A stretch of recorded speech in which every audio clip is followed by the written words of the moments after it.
নমস্কার বন্ধুরা, গৃহিণীর রন্ধন কথা চ্যানেলটিতে তোমাদের সবাইকে স্বাগত। হাজির হয়ে গেছি রান্নার আরও একটি রেসিপি নিয়ে।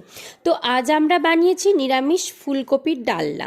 শীতকাল মানেই হলো ফুলকপি, আর ফুলকপি খেতে ভালোবাসে না, ফুলকপির ডালনা খেতে ভালোবাসে না এমন বাঙালি কিন্তু খুবই কমই আছে। তো বাড়িতেই আমরা বানিয়ে ফেলেছি বিয়েবাড়ির মতো স্বাদের ফুলকপির ডালনা। খুব দুর্দান্ত স্বাদের হয়। তো গোটা ভিডিওটি দেখার অনুরোধ রইল, আর ভালো লাগলে অবশ্যই আমাদের চ্যানেলটি সাবস্ক্রাইব করার অনুরোধ রইল। তো চলো দেখে ফেলি কিভাবে বানিয়েছি।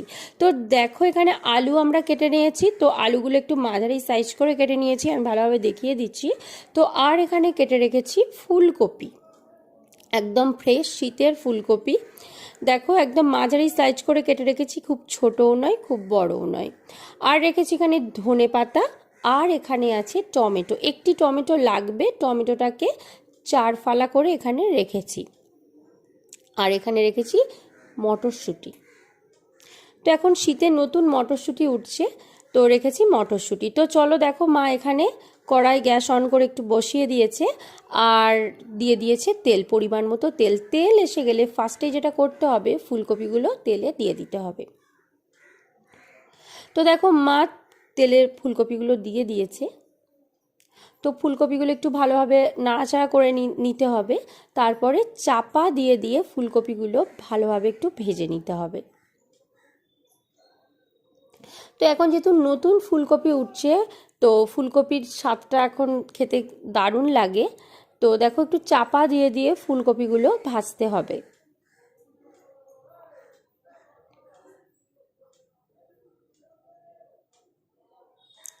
তো দেখো, ফুলকপিগুলো তেলেতে ভালোভাবে একটু নাড়াচাড়া করে নিতে হবে, উল্টে পাল্টে ডাঁটগুলো একটু ভালোভাবে ভেজে নিতে হবে যাতে কাঁচা না থাকে। তো ভালোভাবে ফুলকপিগুলো উল্টে পাল্টে একটু ভেজে নিতে হবে।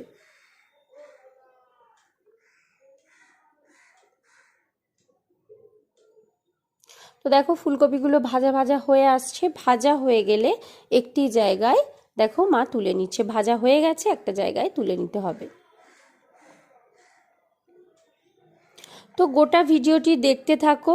দারুণ একটা রেসিপি, খুব সহজ একটা রেসিপি, আর এটা খেতে দুর্দান্ত স্বাদের হয়। দেখো, ওই তেলেই দিয়ে দিচ্ছি গোটা জিরে। এবার মশলাগুলো আমি এক এক করে মা যখন কড়াইতে দেবে তখনই দেখিয়ে দিচ্ছি। তো দেখো, দিয়ে দিচ্ছে তেজপাতা, গোটা জিরে, তেজপাতা। তো এবার দেখো, ওই তেলে দিয়ে দিচ্ছে আলু, কেটে রাখা আলুগুলো।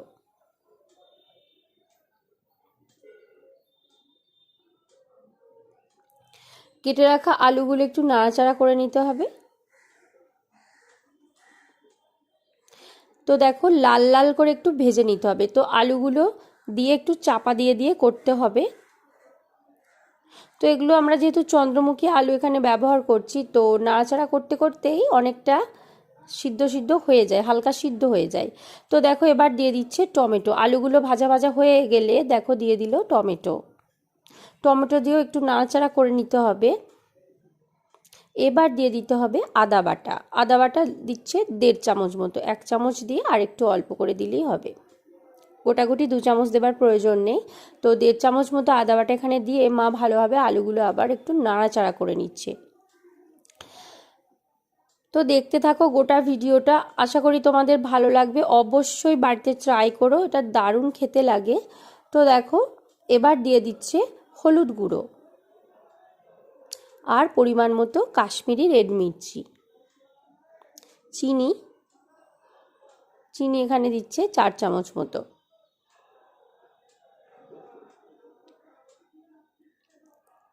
এবার দিয়ে দিচ্ছে এটা চাট মশলা, অল্প করে একটু চাট মশলা। এটা দিলে কিন্তু খেতে দারুণ হয়, একটু স্বাদটা ভালো লাগে। তো দেখো, এবার মশলা আলু ভালোভাবে কিন্তু কষে নিতে হবে।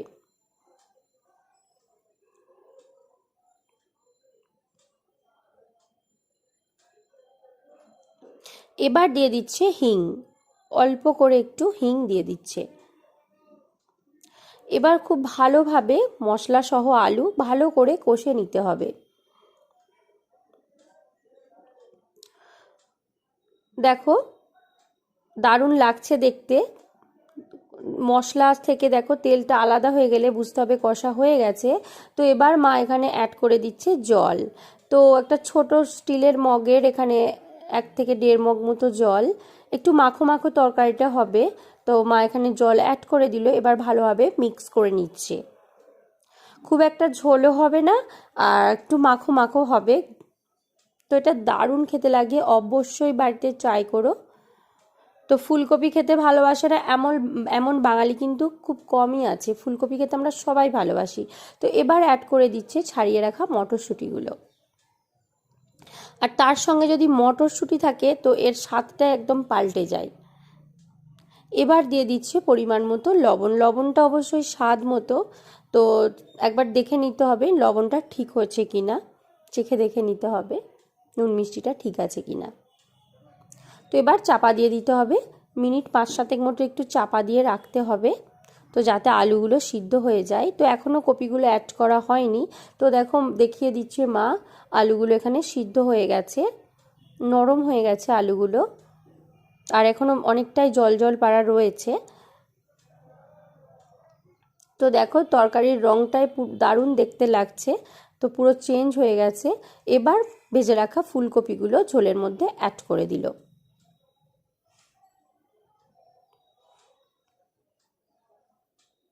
ফুলকপিগুলো একটু ডুবিয়ে দিল ঝোলের মধ্যে, তো আবারও একটু চাপা দিয়ে রাখতে হবে। তো দেখো চাপা খুলে দেখো তরকারিটা কি সুন্দর দেখতে হয়েছে, কালারটাই দেখে একটু লোভ লাগবে। তো পুরো চেঞ্জ হয়ে গেছে কালারটা, দারুণ সুন্দর দেখতে হয়েছে, দেখেই বোঝা যাচ্ছে যে এটা খুব দুর্দান্ত খেতে হবে। গন্ধটাও দারুণ বেরিয়েছে। এবার ওপরে একটু ধনেপাতা ছড়িয়ে দিতে হবে। তো এখন শীতে অনেক রকমের সবজি পাওয়া যায়, তো এই সবজি দিয়ে বিভিন্ন রকমের রান্না আমাদের ভিডিওতে দেখতে থেকো, আশা করি তোমাদের ভালো লাগবে। এবার ছড়িয়ে দিল শাহি গরম মশলা। তো এবার শাহি গরম মশলা ছড়িয়ে হালকা একটু নাড়াচাড়া করে নিতে হবে, মশলাটা ভালো করে মিক্স করে নিতে হবে। তো এবার গ্যাস অফ করে দিতে হবে, ব্যাস রান্না কমপ্লিট। খুব সহজ পদ্ধতি, তোমরা দেখে নিলে আশা করি তোমাদের ভালো লেগেছে। অবশ্যই বাড়িতে ট্রাই করো। দেখো এবার একটা জায়গায় ঢেলে নিচ্ছে, লুচি পরোটার সঙ্গেও খেতে দারুণ লাগবে, গরম ভাতের সঙ্গেও খেতে দারুণ লাগবে। এটা একটা নিরামিষ আইটেম। গোটা ভিডিওটি দেখার জন্য ধন্যবাদ। আসবো আবার পরবর্তী কোনো রান্নার ভিডিওতে। আজকের মতো টাটা।